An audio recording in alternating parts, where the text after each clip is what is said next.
Techniques, also known as techs for short, are Phantasy Star's version of magic. At the moment, in NGS, only the Force and Techer classes can use them. The Force with the Rod and Talus, and the Techer with the Wand and Talus. Though down the road, Bouncer may get access to them too. So, getting right into it, techs are split up into different elements. Though as of right now, NGS only has the Fire, Ice, and Lightning elements. However, we may see Wind, Light, and Dark, or maybe even something completely new later on. Anyways, what makes elements so important is that when matching a tech's element to an enemy's elemental weakness, you will deal 20% more damage. On top of that, matching elemental weaknesses can eventually lead to an elemental down after landing enough hits, and this gives you and your group a free DPS phase.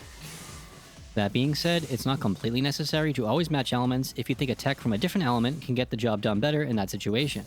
However, it's generally recommended to always use the appropriate element on bosses for the elemental downs, as they can really speed things up for your party.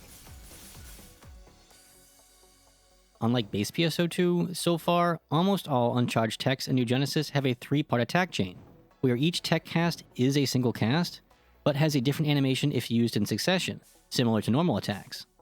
This essentially keeps you engaged and always doing something, instead of just doing what we used to do, which was just charge, release, and repeat until our fingers hurt.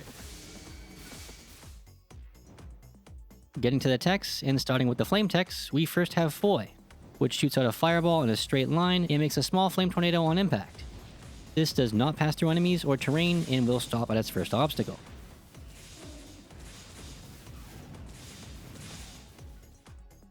When charging Foy, you will instead create an AoE explosion at your target's location. Do keep in mind that there is a slight delay between when you release the tech and when it detonates, so it doesn't always work well versus moving targets.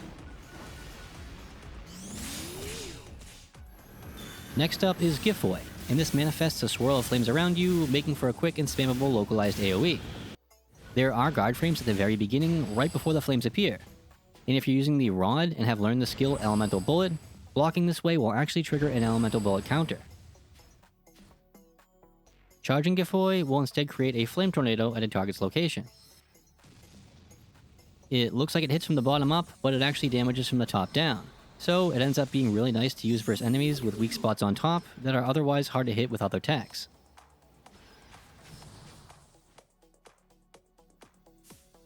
Moving on to the ice techs, we first have Barda, which shoots out ice in front of you that will pass through and damage everything in a straight line. Unlike base PSO2 though, NGS Barda can actually travel vertically. When charging Barda, it becomes slightly stronger and travels faster. However, the angle it can reach vertically becomes significantly reduced.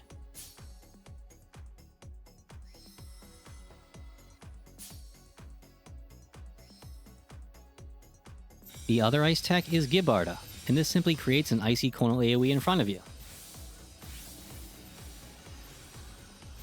Charging it will only increase its damage and change its looks and sounds, and is mostly meant for detonating multiple sigils at once. This then brings us right into the ice tech's main mechanic, Barda Blot, which is actually a skill in the Force and Techer skill trees, that once taken will have you engrave up to 2 stages of ice sigils on enemies after hitting them with so many uncharged ice techs. You can then choose to detonate these whenever you want with a charged ice tech. To be more specific, this stacks on each enemy individually, and will first appear as a blue triangular reticle after landing 4 uncharged ice techs. Then after 7, it will complete to form a snowflake-like emblem. In case you were wondering, using charged ice techs before reaching stage 1 will not reset the count, and a stage 2 detonation is about twice as strong as a stage 1. Something to keep in mind is that if you're playing a Force Techer or Techer Force class combination, you only need to take Barda Blot on one of their skill trees. And while we're here, this is also true for the skill Zondiklad, which is the Lightning Tech's version. And once taken, after landing 10 uncharged Lightning Techs, you will enter a high voltage state, signified by a blue ring around your character, at which time the next charged lightning tech used will consume this state and have its power increased. This now brings us right into the techs, the first of which is Zonde, which calls down a single lightning strike that can chain off onto up to 4 other nearby enemies. Each enemy hit with the chain will count towards your Zondiklad stack, so not only is it good for single target and AoE, but also for accumulating high voltage. Then, when charging Zonde, it becomes a bit stronger, but completely single target. However, if used when in high voltage, its final hit will chain onto other enemies just like its uncharged version. Last but not least, there's Gizonde, which creates an area at the caster's location that will zap one enemy at a time that's inside the circle, and hits up to 10 times in total. Its damage is pretty lackluster, but it's something you should always have down on the field if you're using lightning techs, as it helps you constantly build up to high voltage, and slowly but surely adds to elemental downs. When charging Gizonde, you'll instead create a big AoE lightning explosion overhead. Since uncharged Zonde can AoE and also builds up Zombie Clad at the same time, charged Gizonde is usually reserved for consuming high voltage when mobbing for a quick and powerful AoE that can hit more than 5 enemies.